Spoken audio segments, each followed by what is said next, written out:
Podemos mudar de fase? Está preparado para mudar de fase? Tem certeza? Porque a gente precisa mudar de fase. E a conversão, ela passa por várias fases. A gente precisa chegar na fase da estatura do varão perfeito, que é a imagem de Cristo. E a gente vê vários profetas, vários homens de Deus passando por essas fases. Só que às vezes a gente não percebe que eles estão passando de fase. A gente não se dá conta do que está acontecendo. Normalmente a gente precisa mudar de fase para amadurecer nele. Porque quanto mais maduro você tiver, mais ele vai confiar coisas a você, para você fazer. Mais ele vai poder contar contigo.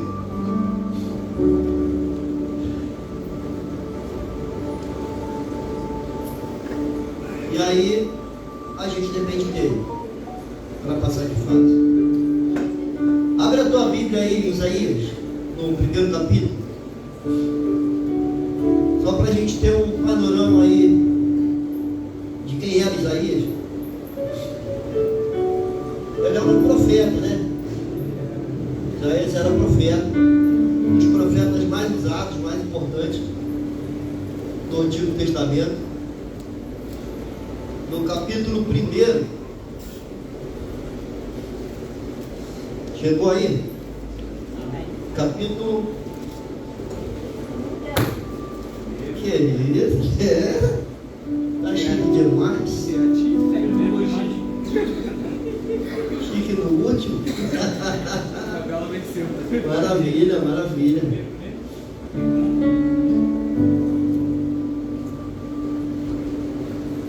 Todo mundo aí, né?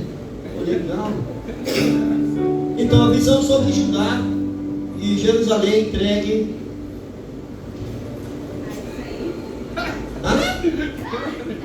Essa parada ali. Olha aqui, eu acho. Mas é a mesma coisa, tá? Tá aqui, tá ali, só que tá numa tradução diferente. Esta visão, estas são as mensagens que Isaías, filho de Amós, recebeu de Deus nas visões que teve durante o reino de Uzias, Jotão, Acás, Ezequias, rei de Judá. Nessas mensagens, Deus mostrou a ele o que iria acontecer a Judá e Jerusalém. Amém? É a mesma coisa que está escrito ali? Isaías, filho de Amós, nos dias de Uzias. Uzias era o rei. Urias. Uzias, Jotão, Acás e Ezequias. Uzias, Jotão, Acás e Ezequias. Uzias, Jotão, Acás. Jotão, Acás, esse cara é tudo. Quantos reis tem aqui? 1, 2, 3, 4, 5, 6, 7, é isso? Ele passou por 7 reinados, é isso? Na minha tem 4. Nas mensagens Deus mostrou a ele o que iria acontecer a Judá e a Jerusalém. Amém? Então no versículo 6, pula aí para o versículo 6. Capítulo 6, a partir do versículo 1. Isaías mesmo. Só para sair com 2 folhas aí, a gente vai lá para o capítulo 6. Amém? Capítulo 6. Versículo 1.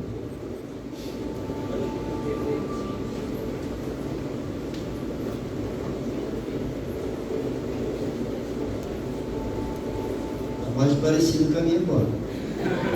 Obrigado aí. Mudaram a versão? Vocês são muito legal.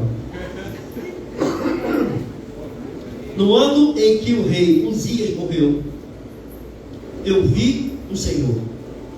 Ele estava sentado em um trono alto e majestoso. Todo o templo estava cheio da sua glória. No capítulo 1, a gente viu que Isaías, ele profetizou, de acordo com aquela versão ali, os 7 reinados. Uzias foi o primeiro reinado, né, que ele provavelmente foi levantado ou reconhecido como profeta. Ele já era profeta. E aí está falando que aqui, no ano em que Uzias morreu, ele teve um encontro com Deus. Amém? Amém. No ano em que o rei Uzias morreu, eu vi o Senhor, e ele estava sentado em um trono alto e majestoso.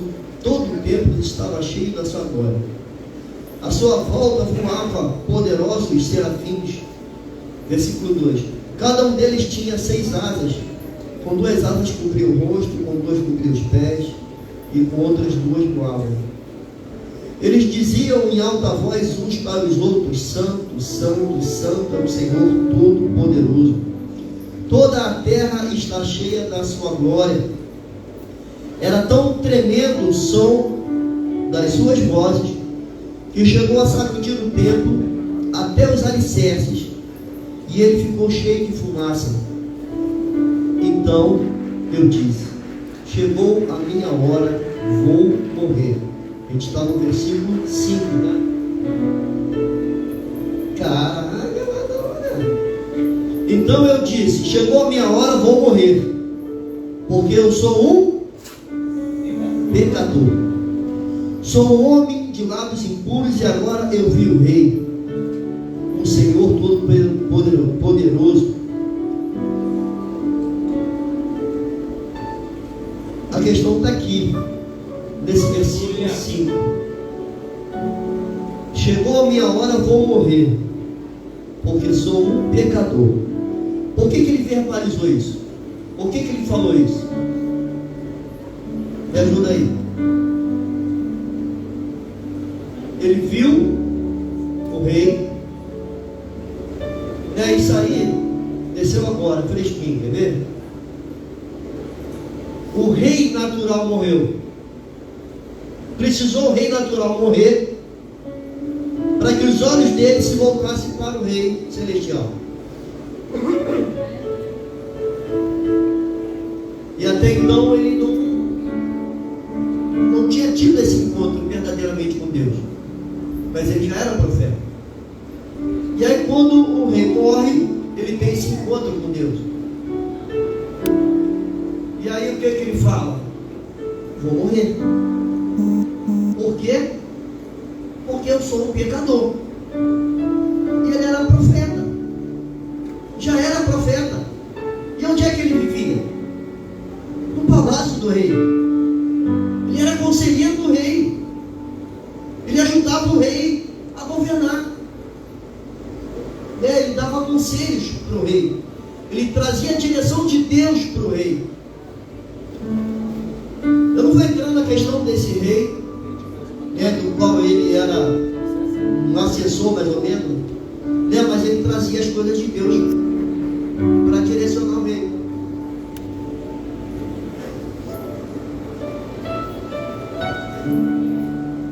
A gente tem um encontro com Deus, a santidade dele expõe para a gente a nossa miséria. Fica exposto para a gente, não que ele, né, quer esfregar que a gente é pecador na nossa cara, né, mas fica implícito. Não precisa ninguém falar, né? Por que tem pessoas que choram aqui na hora da adoração? Eu acho porque é que se sente indigno, mas sente a presença dele. Aleluia, Deus. Eu me sinto indigno. E aí o que eu faço? Eu choro, porque eu sei que eu não sou digno. No dia que a gente estava aqui eu estava ministrando a Santa Ceia aqui, como eu me senti indigno de estar aqui. Eu sabia que não tinha merecimento nenhum para estar aqui, mas a misericórdia e a graça dele me trouxe até aqui. E ele tinha certeza no coração dele que ele merecia morrer, porque ele era um pecador. Eu sou um pecador. Tipo assim, eu mereço morrer porque os meus olhos viram o rei. E está escrito, não tem quem o veja e não morra. E aí eu vou perguntar um negócio para tu. Não vou ler mais primeiro, depois eu vou perguntar. Continuando no versículo 5, e agora eu vou descer mais um pouco. Então eu disse, chegou a minha hora, vou morrer, porque sou um pecador. Sou um homem de lábios impuros e moro no meio de um povo de impuros lábios. E agora eu vi o Rei, o Senhor Todo-Poderoso. Aqui ele não só confessa que ele é um homem de lábios impuros, mas ele se assume a responsabilidade de que ele mora no meio de um povo de impuros lábios. Né? Aquela passagem que fala para a gente não se assentar na roda dos escarnecedores, não parar para dar ideia, não fazer parte daquele grupinho. Ele está falando, eu faço parte desse grupo, eu me coloco no meio deles, esse sou eu, é eu que procuro conversa fiada, eu que procuro caô. E aí a santidade de Deus mostra para ele a miséria dele, e ele vê a malícia, ele confessa, ele não se esconde, ele não transfere responsabilidade, ele assume o B.O. dele. Ele não faz igual aquele menino lá, ó, a mulher que tu me deu me enganou. Ele assume a responsabilidade dele e a consequência. Qual seria a consequência aqui? A morte. No versículo 6 diz assim: foi aí que um dos serafins veio voando em minha direção, trazendo uma brasa viva que ele havia tirado do altar com uma tenaz. Para quem não sabe, a tenaz é uma tesoura grande na ponta chata que pega a brasa, né, aquele cara que mexe com ferro, manipula o ferro. É, esse cara aí. Ele pega com aquela tesoura comprida, e aí o anjo foi lá, pegou do altar e levou na direção dele, e ele tocou a minha boca e disse, no versículo 7, de agora em diante a sua culpa foi tirada, porque esta brasa tocou os seus lábios, os seus pecados foram perdoados. Tem versão que diz assim, né, a sua iniquidade foi arrancada de você. Eu gosto dessa versão. Iniquidade. O que seria a iniquidade? É o desejo de pecar. É aquela coisa que faz você pecar. Né? Só quem é mulher, teve grávida, sentiu o desejo, sabe mais ou menos como é que funciona. O que é o desejo? É uma vontade incontrolável de comer tijolo raspado. Por que eu estou falando isso? Porque é incoerente. Uma pessoa em sã consciência vai comer tijolo raspado? Ou raspa de tijolo? Mas quando ela está grávida, ela acontece isso. Então a iniquidade é o desejo de você pecar sem pensar nas consequências. Quando você não consegue pensar nas consequências, não é só você que sofre, é todo mundo à tua volta, é a tua família, é os teus filhos, né? Todo mundo que estiver à tua volta sofre isso, consequência do teu pecado. Glória a Deus. Amém ou não amém? Amém. E aí, o serafim foi lá, com a brasa, tocou os lábios dele e diz para ele, ó, a sua iniquidade foi arrancada de você. E na sequência ele diz, os teus pecados foram perdoados. Olha aí. Aleluia. Que coisa, que inveja que eu fiquei desse camarada aqui. Porque ele teve o desejo de pecar arrancado do coração dele, né? E foi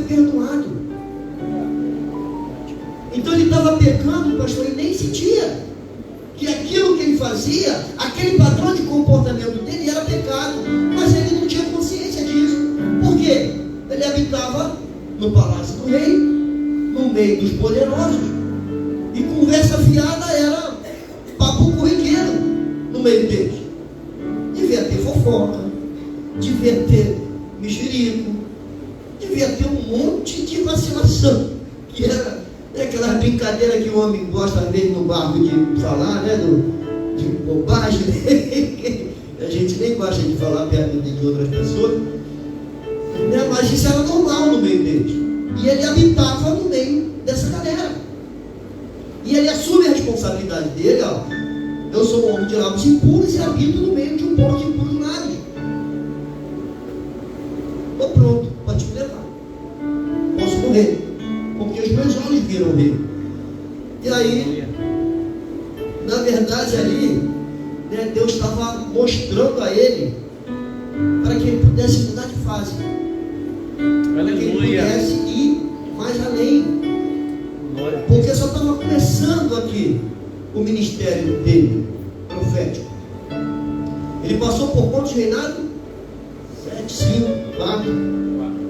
Aqui está escrito 4, ali apareceu 7, né?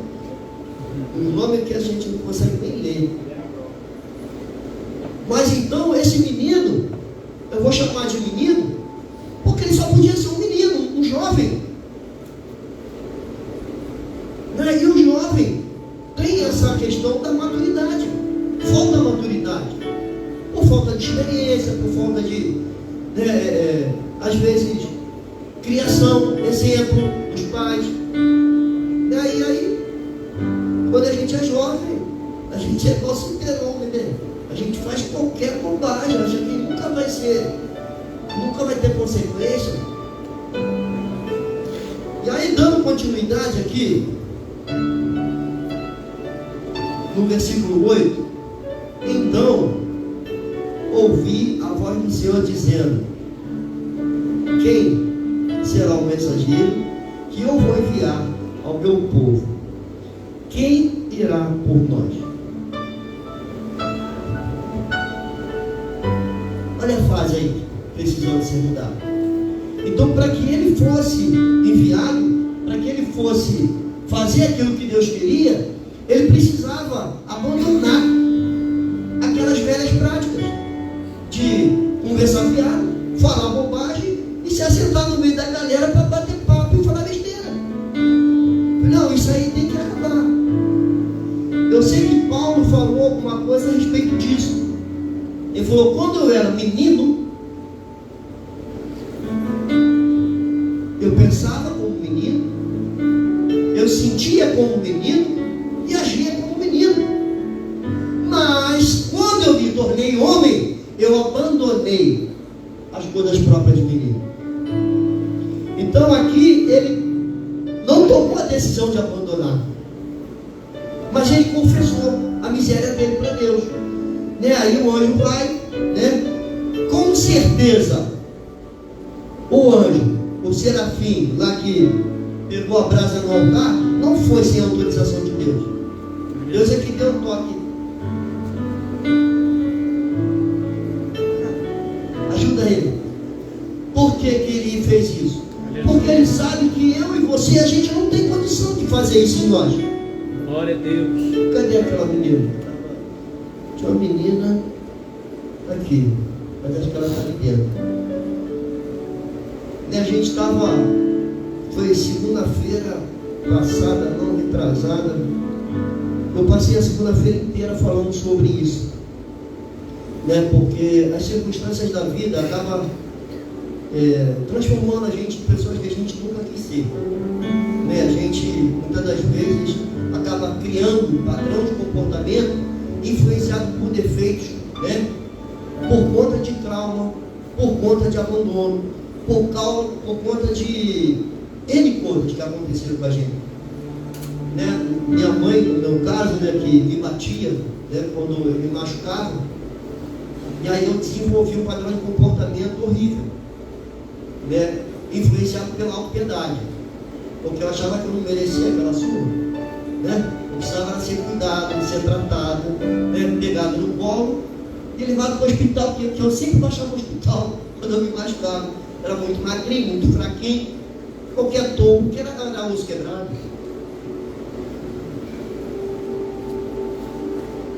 Esse braço aqui foi 1, 2, 3, 4, umas 5 vezes eu quebrei. Não sei porque era só o esquerdo. Uma vez eu caí no banheiro para trancar, para passar o trinco, subi no vaso, passei o trinco e caí. Aí bati com isso aqui, uma cicatriz aqui. Só que eu consegui trancar. E cadê? Eu era pequeno. Meu irmão teve que entrar pelo basculhante, para abrir a porta e me socorrer. E minha cara cheia de sangue. Tu acha que minha mãe tirou o sangue primeiro? Me arrebentou mais ainda. Para depois ver o que tinha acontecido. Era só um negocinho aqui. Aí, mas aquilo me causou trauma, mágoa, ressentimento, feridas. Que aí o que começou a acontecer? Quando eu me machucava, eu me escondia e ficava choramingando e xingando a minha mãe, porque eu sabia que se ela me visse arrebentado ou quebrado, ela era capaz de quebrar. Mas foi assim que ela foi criada.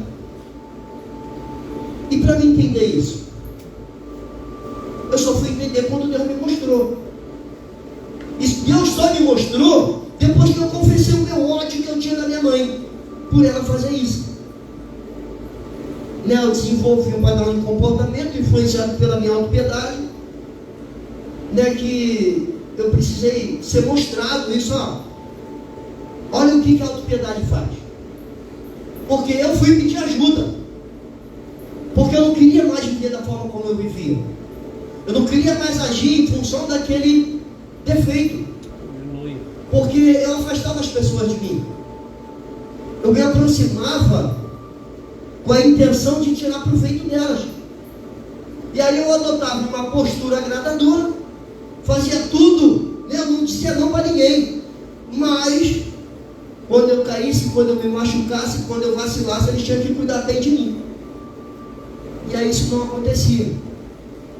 Eu criava essa expectativa, No fundo, eu queria um colo. Eu queria, tadinho, se arrebentou todo. Se arrebentou por quê, infeliz? Se meteu de novo na beira do precipício, meu irmão, tu não sabe voar, tu vai cair, tu vai se arrebentar. Mas como eu tinha feito um monte de coisa legal, eu achava que ele não podia me tratar assim. Adoro quando esses nomezinhos assim, no cantinho assim. Eu estou me identificando, eu sei que isso é identificação, isso não é deboche. Isso é legal, E aí, Deus me mostrou, eu botei para fora, eu verbalizei o ódio que eu tinha da minha mãe, mas eu estava de joelho com a cara no chão, e Deus arrancou isso de mim. Aleluia. E aí depois Deus me mostrou por que ela fazia isso com você. Porque era isso que ela tinha para dar. Foi assim que ela foi criada, então ela também não tinha culpa. E aí, eu aprendi que eu precisei também me perdoar, precisava me perdoar por ter feito as coisas que eu fiz. Eu também não tinha culpa. Mas hoje eu sou responsável por não agir mais em função daquelas coisas que me aconteceram lá atrás. E hoje eu ainda vejo pessoas agindo em função das coisas, dos traumas que aconteceram para tentar tirar benefício de situação, porque está preso lá. Então tem que voltar lá, olhar aquilo lá, aceitar aquilo lá. Você passou por isso, meu irmão. Se perdoa a pessoa que fez o que fez com você, para que você passe de fase e seja usado num outro nível. Eu creio, Deus, aleluia. E era isso aqui, que esse menino estava passando. Com Deus, essa experiência com Deus, ele estava mudando de fase. Coisa linda, para que ele pudesse alçar voos mais altos. E aí Deus irá, quem poderá nos salvar? Quem irá por nós enviar mensagem ao meu povo? E aí ele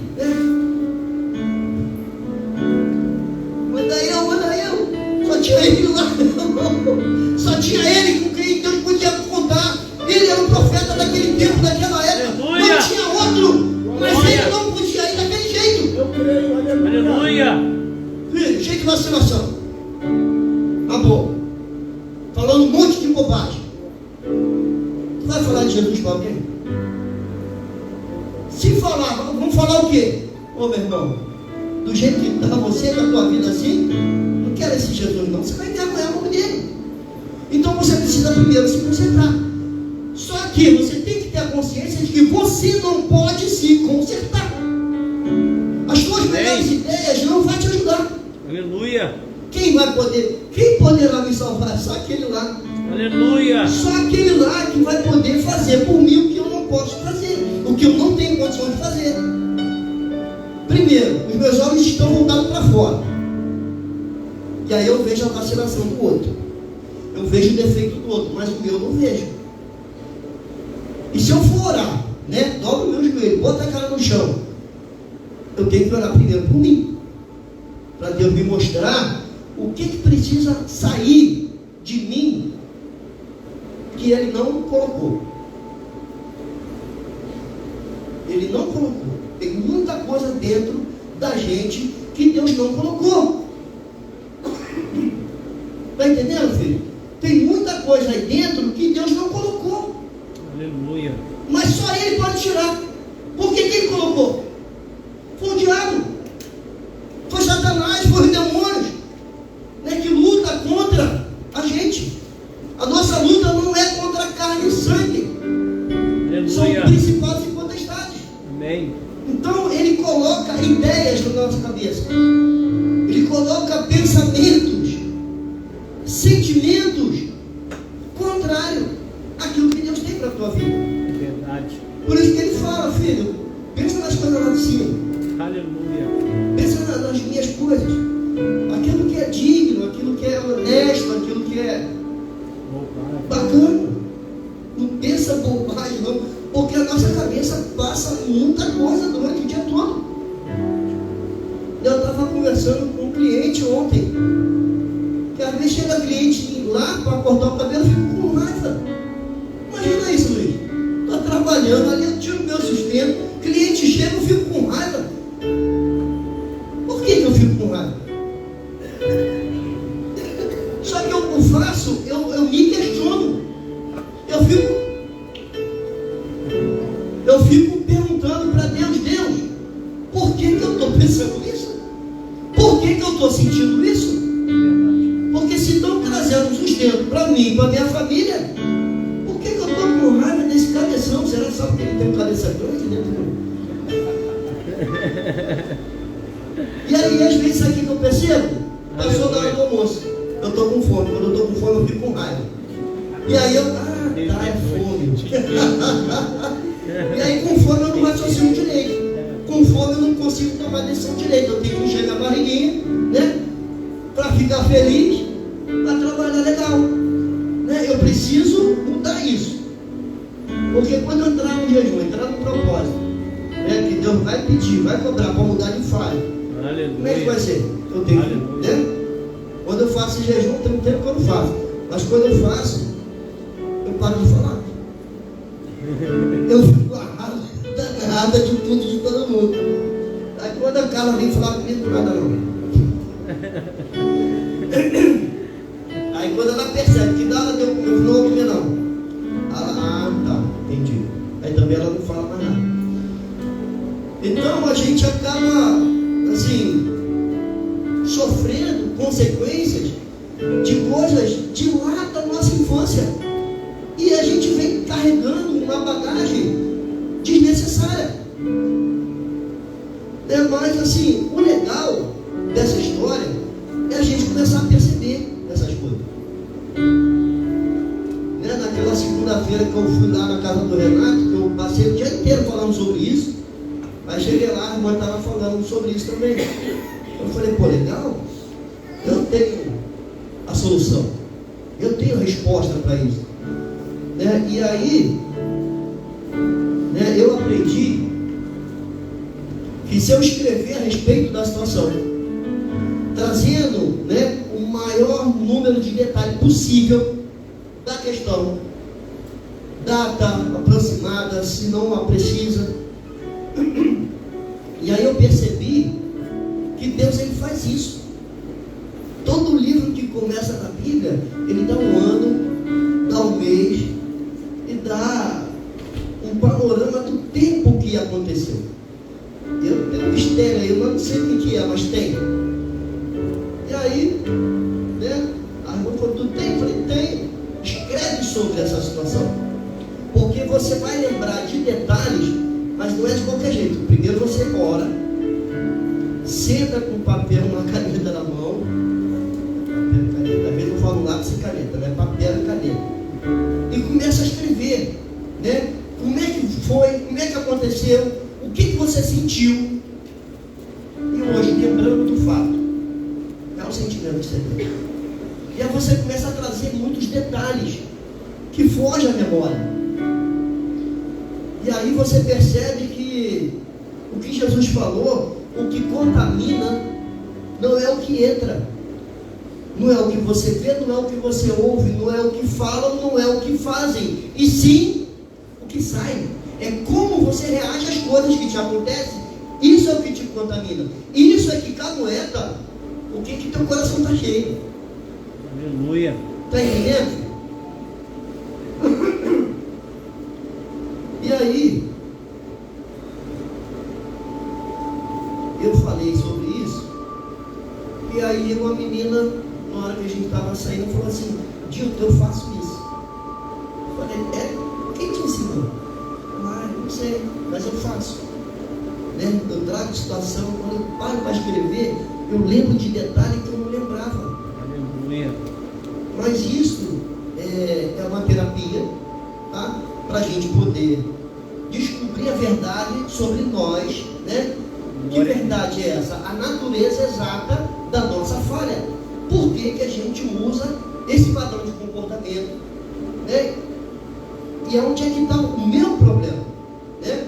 No caso da minha mãe, eu desenvolvi, né, um padrão de comportamento influenciado pela autopiedade. Né? O meu orgulho não me deixava nem eu verbalizar as coisas que eu fazia, que eu falava, que eu sentia, com medo, sabe de quê? Julgamento. O que vão pensar a respeito de mim se eu falar isso? Meu Deus. E aí, o orgulho me impedia de ser honesto. Eu não conseguia ser honesto nem na hora de orar. Eu falava para Deus o que eu fazia. Mas por que eu fazia? Eu não conseguia falar. Até porque a estratégia do diabo é essa, para Deus: cegar o nosso entendimento. E aí, se você está cego, você vai continuar sendo guiado por ele, né? Achando que está bem na fita, achando que Deus está na direção, está no controle, e não está. Quem está é o diabo. Meu Deus. E aí, que esses padrões de comportamento, quem é que sofre além de você? Fala aí, Bruno. Família toda, né, filho? E todo mundo que está à tua volta. E aí, quando a gente está na frente, né, de uma igreja, também, o nosso ministério começa dentro de casa. Se eu não fizer corretamente o que a palavra de Deus diz dentro da minha casa, como é que eu vou fazer com a igreja? Aleluia. A mesma coisa. Isso reflete, vai refletindo. E aí, se eu não estiver vendo, se eu não estiver aceitando que isso é ruim, eu vou achar que eu estou bem na fita, né? E vou continuar errando naqueles padrões de comportamento triste, onde pessoas são prejudicadas com o nosso testemunho. Não é assim, filho? Você, mulher de Deus, assim? Eu não quero. Ser um homem de Deus assim, desse jeito? Estou fora. E aí a gente envergonha o nome do nosso Deus.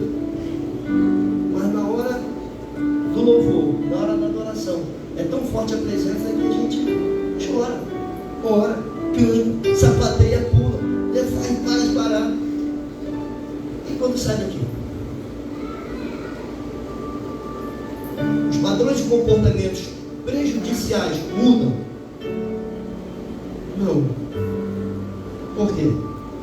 porque Deus não sabe o que ele precisa mudar. Mas você vai ter um encontro com Deus, e Deus vai mostrar para você o que precisa mudar dentro de você. Eu creio. Porque isso é a função de quem? Aleluia. Do Espírito Santo.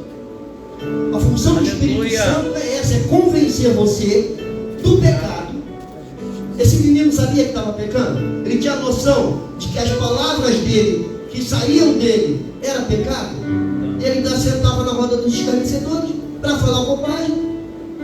Mas quando teve um encontro com Deus, ele, caraca, eu sou um pecador, eu sou um homem de lábios impuros, e habito no meio de um povo de impuros lábios. Não dá nem para verbalizar o que ele falava. A palavra de Deus nem consegue botar aqui o que ele falava, e já era profeta, não era qualquer pessoa. E depois que ele consegue passar de fase, né, confessar a verdade que estava dentro dele e quem ele era. Eu sou um homem de lábios impuros e habito no meio de um povo de impuros lábios. Ele também influenciava pessoas. Pô, se o cara é profeta, fala desse jeito, olha, a gente pode falar também, pode falar palavrão também, posso agir desse jeito também. E aí o testemunho dele estava um exemplo para os outros. Eu duvido que depois desse encontro com Deus, ele parou para dar ideia na roda dos escarnecedores. Aleluia. A galera que começava a falar besteira. Não posso não, tchau. Porque a palavra de Deus fala, foge da aparência do mal. Aleluia. Se a esquina fosse boa, ela não era torta. Tá vendo? E tem umas frasezinhas que a gente não percebe. E às vezes está onde a galera? Às vezes não é esquina, mas está no meio da rua. Aleluia. E são amigos. Cria. Junto. Infância. Estudou. Mas como é que está a vida do cara? Se tu não tiver uma postura de crente, de verdade, convertido, pode até não ter, mas fica com a boca fechada, bota a Bíblia debaixo do braço e vai embora. Pô, aquele cara é crente, pá. Se tu não fala nada, tu até ganha uma alma. Pô, esse cara está diferente, ó. Está trabalhando, pô, está conquistando, pô, comprou uma bikezona, mané. Duvido se ele estivesse na pista, ele ia comprar. No máximo que ia fazer era roubar alguém. Dinheiro que a gente costumava fazer, né? Nem vendendo droga não tinha dinheiro, irmão. Porque todo o dinheiro que eu vendia era para consumir. Ainda amanheceu o dia devendo. A noite inteira vendendo droga, pastor. A noite inteira vendendo droga. Quando amanhecia o dia, não tinha dinheiro para pagar um ônibus para ir para casa. Porque era só para usar. Se eu não entender isso, se eu achar que eu era malandro, filho, tá bom, traficante não usa droga, traficante fica rico, ele só não pode sair, né? Só que isso, né, o tráfico, o que ele faz? Ele não desgraça só a vida do cara que está usando, ele desgraça a vida da família inteira. Verdade. E aí o peso que vai para cima daquele cara que trafica é muito grande, porque ele é responsável pela desgraça de famílias inteiras. Só que quando a gente está lá, é só dinheiro quando tem. Quantas vezes eu cheguei em boca de fumo, vagabundo pedia dinheiro, vagabundo é bandido, mesma coisa, para comprar quentinha, meu irmão. Que não tinha dinheiro para comprar uma quentinha e era bandido. Pô, se tá ruim para tu, imagina para mim, meu irmão. Imagina, tá bravo. Então, assim, a gente precisa mudar de fato. E as pessoas vêm aqui sem ter a presença de Deus, isso é fantástico. Pô, geral fica apaixonado pela esse convite que tem aqui. Mas a gente precisa mudar de fase para manter as pessoas aqui. Senão daqui a pouco vai todo mundo embora de novo, né? Vai escoar todo mundo de novo. E por que escoou? Por que saiu? Será que elas saíram na bênção? o nosso comportamento expulsou elas daqui. Não estou brigando com a minha mulher. Ela pregou aqui bacana acerca do exemplo. Que exemplo a gente está dando? E aí todo dia que eu não acordo para levar Miguel para a escola, eu falei: ei, vamos embora caminhar? Se tu for comigo, nem para academia eu vou só caminhar contigo. Aí vira pro lado. Pô, primo é tão bonitinho. Não estou falando mal dela não. Mas eu estou tentando influenciar ela a caminhar comigo. Eu estou conseguindo ir para a academia. Não é para fazer inveja não. É para ir também. É para ir também. Porque as dores passam. O exercício físico passam as dores. Nas articulações. Pô, subo escada, chego lá em cima cansado, mas sem as articulações doendo. Sem ranger. E aí eu não faço muita coisa não. É 40 minutos de exercício, né, velho? Aleluia. E às vezes é só esteira e alongamento. Quando o braço está doendo, eu vou lá e pego mesmo o ferro para daqui, para dali. Olha só, não fica chutando. Começou e parou, não tem nem moral para falar nada. Sem Mariana. Quando a Mariana começou aí, eu falei: pô, legal, vamos embora. Vamos ver se a gente leva a tua mãe também, para todo mundo ficar legal. Aleluia. Não, mas eu preciso reconhecer que eu preciso de ajuda. E aí quando eu preciso de ajuda, o que eu faço? Verbalizo, eu peço. Aleluia. O que você vê em mim que precisa mudar, que tu acha que não é legal? Tu é assim. Tá, eu sei, mas como é que você pode me ajudar? Crítica não adianta muito, né, filho? Mas tu ficar de boca fechada, abaixar a cabeça, ficar triste.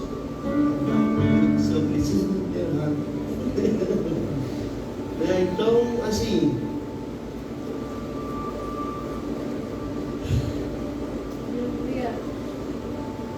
ainda no versículo 8, então ouvi a voz do Senhor dizendo: quem será o mensageiro que eu vou enviar ao meu povo? Quem irá por nós?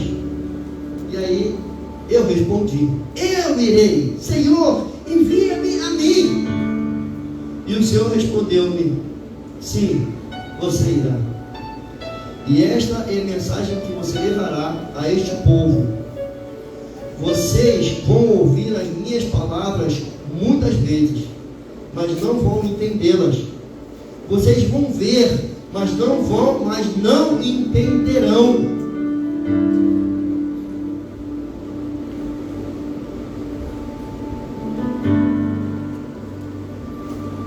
Como é que pode isso? Você entendeu? Eu vou ler de novo. O Senhor respondeu, versículo 9: sim, você irá.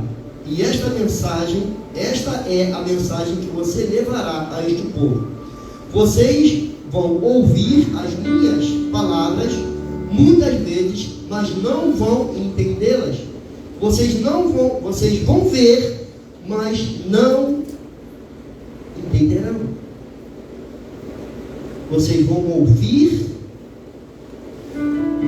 mas não vão entender. Vocês vão ver, mas não entenderão. E aí, pegou. Por que Deus está fazendo isso? Por que Deus está fazendo isso? Por conta da rebeldia. Porque escuta e não quer obedecer. Se tu parar para prestar atenção, todas as ministrações aqui não é só informação sobre a palavra de Deus, não, filho. É instrução para você viver uma vida digna. Tudo fala sobre obediência. Todas as ministrações, todas elas, não tem uma que não fala sobre obediência. Então não adianta você, saber o que Deus quer que você faça e você não faz. Por quê? Senão ele faz isso. Você vai ouvir, mas você não vai entender. Você vai ver, mas não vai compreender. A rebeldia faz isso. Então acho que Deus está falando contigo, né? É comigo. É comigo, isso é para mim. rebeldia faz com que eu fique cego, surdo e mudo. Eu não consigo fazer nada se eu me tornar rebelde. Parecia que, assim, a última ministração minha, que eu falei sobre perdão, a impressão que eu tive é que ninguém tinha recebido nada. Falei, pô, nem vou falar mais. Aí Deus falou, fala aqui, não falta coisa. Eu acho que isso é continuidade daquela outra ministração. Mas depois ouvi pessoas falando sobre questões do passado, presa em padrão de comportamento e querendo ser liberta. Eu falei, pô, legal, a semente caiu, né, em algum lugar que provavelmente vai florescer, vai germinar e vai dar fruto. Eu creio. Né? E aí a palavra revela a verdade sobre a semente, né, que é a palavra. É só 25%, filho, da semente que cai numa boa terra. Nem todo mundo que ouve recebe de bom grado. Né? Eu gosto, né, de ministrar no centro de recuperação, porque lá é forte o negócio. É muito forte o negócio. E eles estão presos. Eles não podem me bater. Mas a vontade deles é me bater. Tem centro de recuperação que eu saio de lá com eles com raiva de mim. E eu gosto. Porque quando bate no lugar certo, faz raiva. Quando bate na ferida, machuca. E se você quiser ficar com raiva de mim, eu te agradeço. Se você parar para questionar por que você está com raiva de mim. Não de mim, mas do que eu falei. Porque quando eu estou falando que meu coração está queimando, está ardendo, filho, não sou eu. Eu não tenho moral para fazer isso.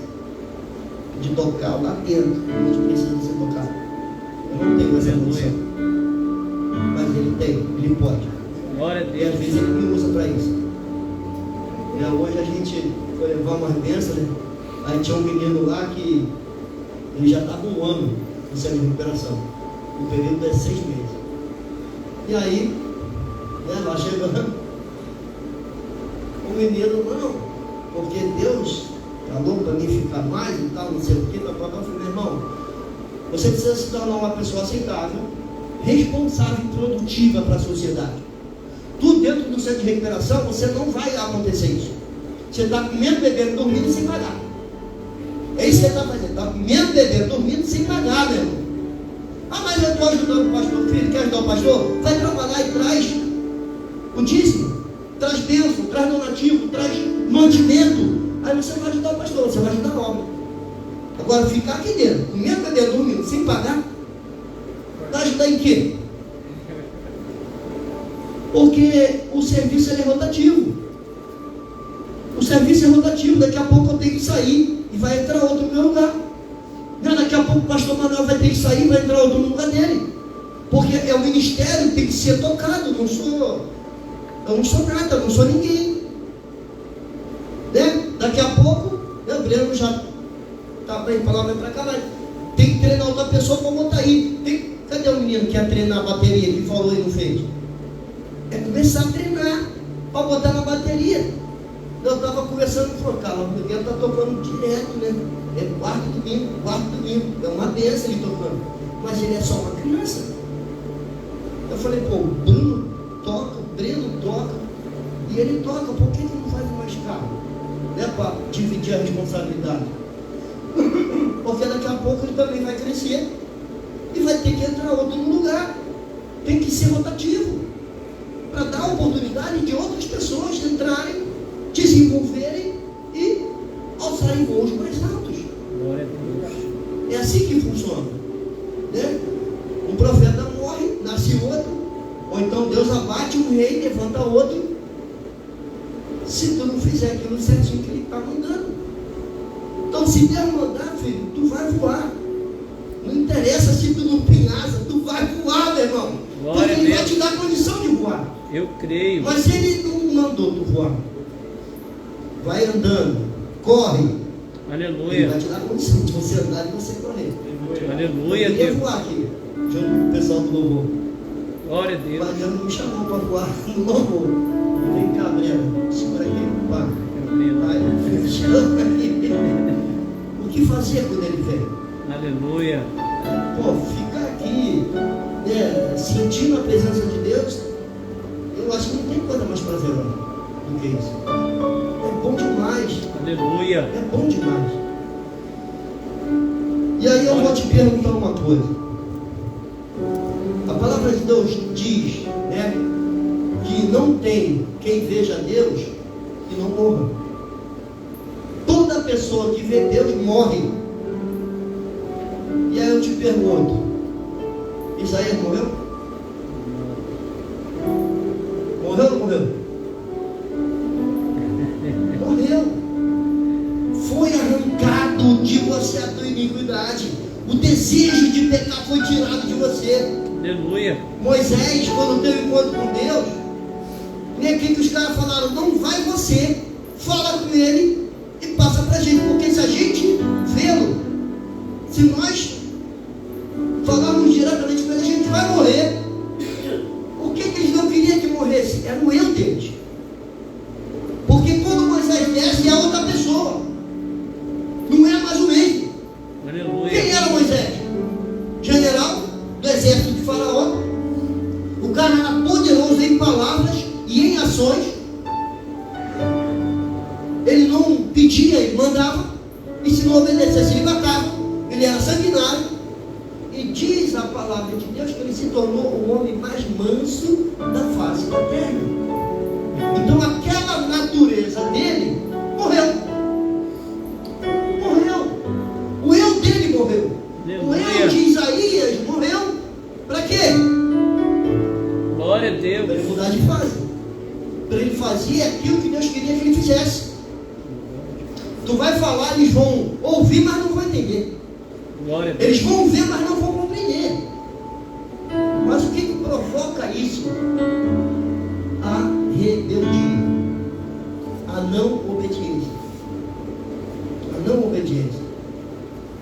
Eu bem senti um Miguel ali. A batida dele é diferente, né? A batida dele é diferente. Quando está o Bruno é uma batida, o Breno é outra batida.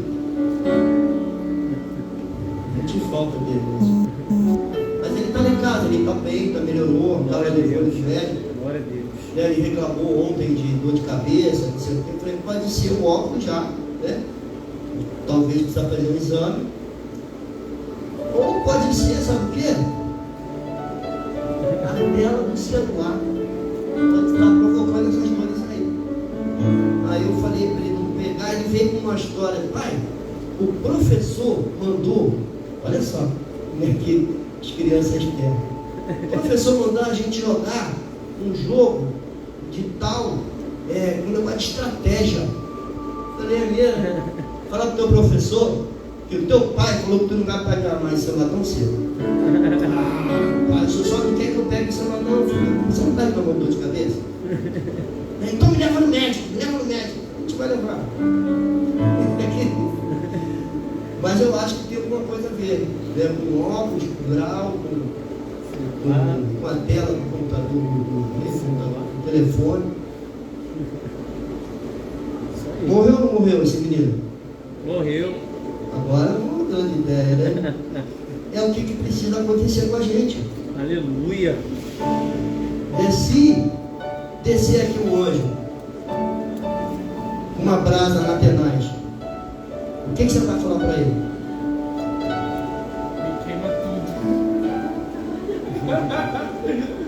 Porque ele vai tocar onde precisa ser tocado. Ele não vai tocar em qualquer lugar. E ele só vai tocar se você verbalizar. Creio. A minha miséria está aqui, ó. Essa aqui é a minha miséria. Eu não consigo mudar isso dentro de mim. Porque você foi forjado e foi preparado para se transformar nessa pessoa. Aleluia. Contrário ao propósito para o qual Deus te criou. Estratégia de Satanás para afastar você do propósito dele. Mas se você entende aonde precisa ser tocado, pai, esse aqui sou eu. Esse aqui sou eu. Eu sou um pecador. Me ajuda. Aleluia. Me ajuda, porque eu mereço morrer. Meu Porque Deus. é um merecimento aqui. Quem era que era para estar vivo? E lá no centro de recuperação. E a palavra Aleluia. diz isso. Ele escolhe os loucos para confundir os sábios. Ele escolhe os que não são para confundir os que são. Coisa linda, Deus. Bem, nós tem aqueles que nasceram no berço evangélico, né? Cuti da mamãe, cuti do papai, que foram abençoados por Deus. Aleluia. Experimentaram, né, muitas coisas que a maioria de nós experimentou aqui. Né, pô, eu dou glória a Deus pela minha vida hoje por conta de Miguel e Mariana. Foram 7 filhos, né? Que eu só consegui ser pai de 2. A única coisa que eu posso falar para eles hoje, ó, eu estou aqui, se precisar, conta comigo. Eu não posso forçar eles nem a me chamar de pai. Alguns chamam, alguns vêm. Pô, eu fico felizão. Coisa linda, Jesus. Mas eu só consegui ser pai de 2. Consequência das minhas escolhas, das minhas decisões. Eu fazer filho é mole. Verdade. O negócio é ser pai. Verdade. Pegar na mão, levar para a escola, comprar merenda, comprar material. E depois, de certa hora, aí, tem que comprar tênis para ele, tem que comprar arroz, tem que comprar feijão. Não pergunta, tem dinheiro para comprar arroz? Não, tem que comprar, tem que. Pô, então resolve aí, eu vou resolver isso. Mas é isso, né? O cara, quando casa, quando assume essa responsabilidade, Verdade. acabou de me precisa ver. Verdade. Tem que comprar, tem que suprir a necessidade. E você é o supridor, você é o mantenedor, vai fazer o quê? Verdade. Então, sugestão. Isso é sugestão minha, tá? Não está escrito aqui não. Não está escrito aqui, é uma sugestão minha por experiência. Jovem que trabalha e vive na casa dos pais, pega uma conta para pagar, Isso. pega a conta de luz, uma conta de água, vai no mercado com aquele cartão, enche de mantimento, a dispensa, porque você está fazendo nada mais, nada menos do que um laboratório para quando você tiver que cumprir com as suas obrigações com você mesmo. Quando estiver casado, quando estiver na tua casa morando sozinho, né, Renatão? Você já vai ter a responsabilidade de se sustentar. Porque você precisa fazer isso. Se tornar uma pessoa aceitável, responsável e produtiva. E a palavra de Deus diz assim, ó, e ajudar os outros. Para que você tenha com que ajudar os outros. É assim que funciona. Senão, né, quando a gente estava lá fora, o que acontecia? Né, a gente sempre queria tirar proveito de papai, de mamãe, de tio, de vovó, né? Se colocando na posição de vítima. Ah, minha mãe tem que me ajudar. Ah, meu pai tem que me ajudar. Ah, minha avó tem que me arrumar, dar uma moral. Minha tia, pá. Minha irmã mais velha, ela tem uma condição melhor do que eu, então ela tem que me ajudar. Vou te falar uma coisa: ninguém tem que te ajudar. Você precisa se ajudar. Aleluia. Você precisa se ajudar. E aí, sabe o que eu experimentei? Quando eu levantei para me ajudar, um monte de gente veio me empurrando. Vai, Dilton, você vai conseguir. Vai, Dilton, você vai conseguir. Vai, Dilton, você vai conseguir. Mas eu tinha maior medo, filho, de não conseguir. Eu tinha maior medo de não conseguir. E aí, o que fez eu conseguir? E ainda estou conseguindo. Com obediência. Não é o valor que eu ganhava. Não é o valor que eu ganho hoje. O que me sustenta é a obediência. Porque a palavra de Deus fala isso, ó, se tu tiver o cuidado de obedecer, né, você vai ser bem sucedido em tudo que você fizer. No campo, na cidade, tudo que você botar a mão, você vai prosperar, filho. Os teus filhos vão ser abençoados. Os teus bens vai crescer, vai render, vai... Por que Jó era abençoado?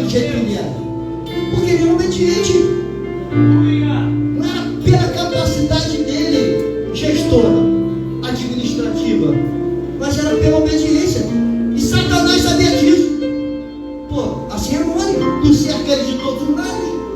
Tu cerca ele de todos os lados. Eu não consigo me aproximar dele. Aí é mole te adorar. Tira a cerca. Tira a cerca dele. Para tu ver se ele não vai blasfemar contra ti na tua face. Ele vai lá. Vai lá. Só não toca na vida dele. E aí ele tocou em tudo. Tocou nos filhos. Tocou nos bens. O que Deus recomendou? Só não toca na vida dele. Deixa eu falar um segredo, Bruno. Vem cá pertinho, para ninguém escutar. O diabo não tocou na mulher dele. Olha aí. O diabo não tocou na mulher dele. Até usou, porque ele era para falar besteira, mas ele não tocou na vida dela.